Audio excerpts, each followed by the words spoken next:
Dans le droit du travail, Sarah Schifferling, bonjour. Bonjour. Alors on va aborder ce mois-ci une étape incontournable dans la vie d'un salarié, la visite médicale. Et cela commence dès l'embauche avec la visite d'embauche justement. Est-ce qu'elle est obligatoire cette visite ? Alors elle est non seulement obligatoire, mais elle est très importante parce qu'il s'agit de déterminer l'aptitude ou non d'un salarié à occuper son poste. Donc elle doit être obligatoirement organisée par l'employeur lors de l'embauche ou avant la fin de la période d'essai. Alors avant, c'était un peu compliqué parce que l'employeur devait déclarer le salarié à la médecine du travail, etc. Et depuis peu, la déclaration unique d'embauche est une inscription du salarié à la médecine du travail et il appartient juste à l'employeur de prendre rendez-vous pour faire passer la visite médicale à son salarié. Alors est-ce que l'employeur sera au courant des résultats de cette visite? Et puis est-ce que je peux cacher des petits problèmes de santé durant la visite? Alors oui et non, il ne va pas être au courant de vos petits problèmes de santé. L'employeur va être au courant de votre aptitude ou non à occuper votre poste de travail. Donc si vous êtes apte à occuper votre poste, c'est que vous n'avez pas de gros problèmes de santé qui s'opposeraient à ce que vous travaillez à tel ou tel endroit. Par contre, si vous êtes déclaré inapte, l'employeur sera au courant du fait que vous ne pouvez pas travailler à ce poste-là dans son entreprise. Mais est-ce que je peux être déclarée apte et que l'employeur décide quand même de ne pas m'embaucher pour des raisons X ou Y après cette visite?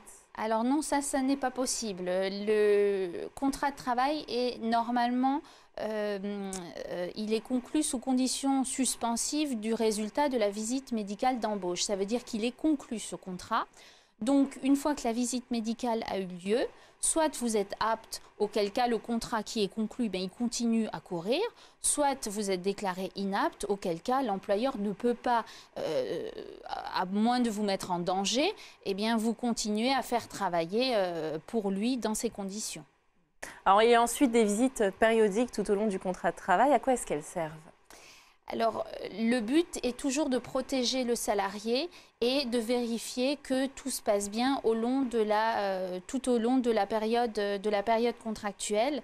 Elles ont lieu normalement tous les 24 mois parce qu'on considère que c'est un délai raisonnable pour voir si tout se passe bien, à part pour certains salariés. Alors il y a par exemple les femmes enceintes ou les salariés qui sont soumis à des rayons ionisants, enfin des postes à risque. Alors le Code du travail prévoit une liste de postes à risque et dans ce cas-là, le salarié a droit à une visite tous les ans.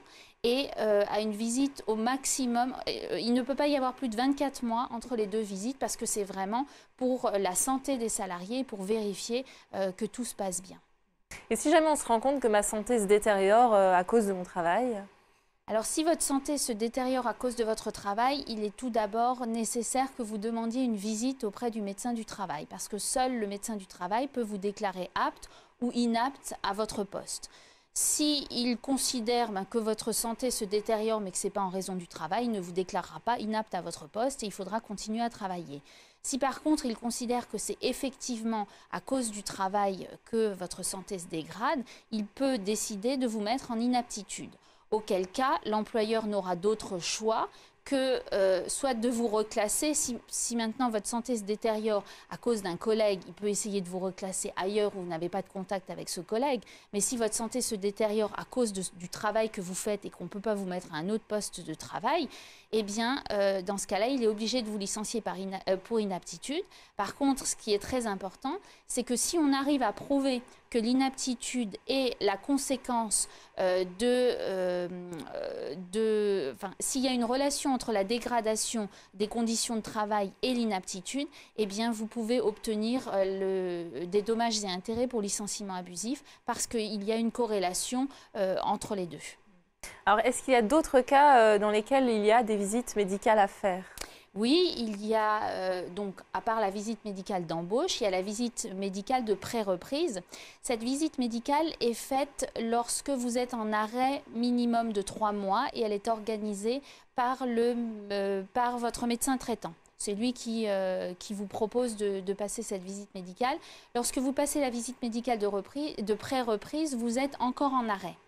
Contrairement à la visite médicale de reprise, donc la visite médicale de reprise, c'est lorsqu'il n'y a plus d'arrêt, lorsque l'arrêt est terminé. Donc là, c'est l'employeur qui doit l'organiser. Le plus simple est d'écrire à son employeur en disant voilà, mon arrêt se termine, je vous demande d'organiser cette visite de reprise, parce qu'il faut savoir que jusqu'à la visite de reprise, le contrat de travail est suspendu.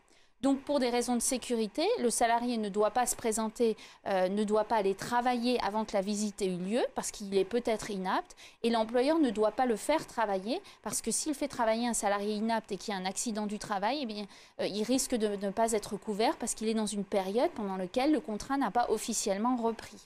Donc c'est très important, ces visites, la visite de pré-reprise moins, mais la visite de reprise est très importante. Et il faut savoir qu'elle est obligatoire pour les retours de congé maternité et pour les salariés en maladie professionnelle. Elle est aussi obligatoire pour les autres salariés en maladie simple ou en accident du travail, mais cela que lorsque l'arrêt de travail était d'au moins 30 jours. Une dernière question, est-ce que j'ai le droit de refuser des examens ou des analyses lors de cette visite ? Alors oui et non. Le but de la visite, c'est vraiment de savoir si vous êtes apte à votre poste. Donc la plupart du temps, le médecin du travail ne vous fait pas faire d'analyse ou d'examen plus poussé. Il voit selon votre situation si il pense que vous pouvez reprendre votre travail ou pas. Par contre, il peut décider de vous envoyer chez un psychologue. Si maintenant vous estimez que vous êtes harcelé et qu'il vous est impossible de reprendre votre travail, dans ce cas-là, il peut demander à un psychologue ou à un psychiatre de vous voir pour voir ce côté-là et pour voir s'il vous déclare inapte ou pas. Alors, ce n'est pas vraiment dans votre intérêt, vous pouvez refuser, mais si vous refusez, votre situation personnelle ne sera pas forcément prise en compte. Donc, c'est toujours préférable de donner tous les éléments qu'on a au médecin du travail pour qu'il puisse prendre sa décision en toute connaissance de cause et après que l'avis d'aptitude ou d'inaptitude soit vraiment conforme à la situation parce qu'il y a des cas dans lesquels l'employeur n'organise ni visite d'embauche, ni visite de reprise, ni visite de pré-reprise et où on se rend compte que pour une boulangère par exemple embauchée sans aucune visite alors qu'elle avait des problèmes de dos, eh bien elle est déclarée inapte au bout d'un certain temps alors qu'on aurait pu le savoir dès le début. Donc ces visites sont vraiment pour protéger le salarié et pour protéger l'employeur pour qu'on ne puisse pas lui reprocher après de ne pas avoir fait le nécessaire ou d'avoir affecté le salarié à un poste qui ne lui était pas destiné. Oui, donc autant y aller. Merci beaucoup Sarah Schifferling d'avoir éclairé nos lueurs. On se retrouve le mois prochain. Merci.